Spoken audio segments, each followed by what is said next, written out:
Services, Qwashers, eBay and YouTube. What we're going to speak about here is obviously we've had a customer just recently that's purchased an item, 5.4, the Fiberglass hard telescopic lens. Come down for demonstration, everything else, showed him it and how to use it correctly and everything else. Now obviously there is a lot to take in at times on videos and when you're showing stuff and demonstrating stuff.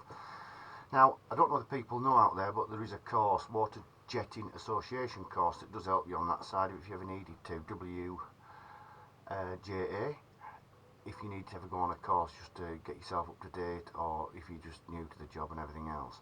But the most important part is obviously when we're demonstrating and everything else, if you ever need to, there's nothing to stop you from videoing while I am showing you equipment and everything else. But I cannot be held responsible afterwards. I am only showing you and demonstrating stuff. Now what happened was this customer went back up home. He used one of the 5.4 telescopic lenses, the fiberglass ones, not the carbon fibre type, the streamlined ones, but the yellow ones, and he literally bent it in half. Obviously he set it up at far too much revs.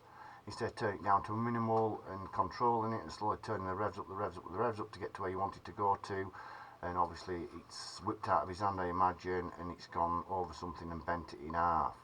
Obviously somebody could have been hurt if it had smacked somebody on the head or something like that, but like I say, and it was this type of pole which I'll show you on the screen.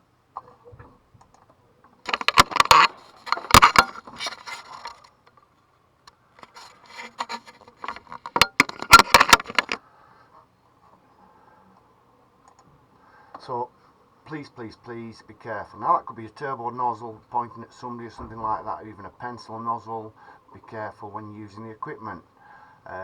It's like, same as this job here, it's like going into a car dealership and you've got a Fiat 500 that's very sluggish and everything else, and then going to a Porsche garage and buying a Porsche and putting your foot down and going straight through a wall. Obviously you don't take the car back to the garage and say you saw me something that's far too powerful, and that's what simply happened on this situation. So like I say, please be careful.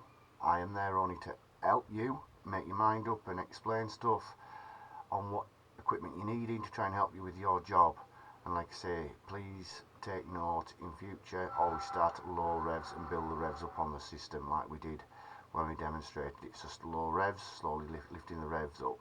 Thanks very much. Q Services, Qwashers, eBay and YouTube. And I hope this video, like I say, Water Jetting Association, it might be worth going for a course there for the day, which also helps you on that side. Thank you very much, Q Services.